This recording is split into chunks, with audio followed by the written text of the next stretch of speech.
তো hey guys, তো আজকে হচ্ছে আমাদের নানি বাড়ির এখানে জালসা। তো চলেন দেখা যাক কি দোকান আছে। আমি ব্ল্যাক টি শার্ট এবং হাফ প্যান্ট, আর এই যে সব দোকান, এই যে সব দোকান।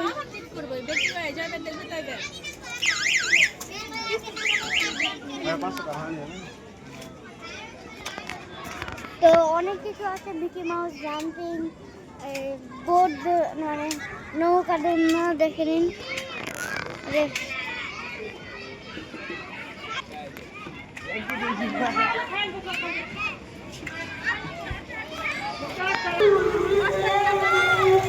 এই যে দেখে নিন, আওয়াজ হচ্ছে তার জন্য বুঝতে পারছি না, কথা বলছি না। হ্যাঁ,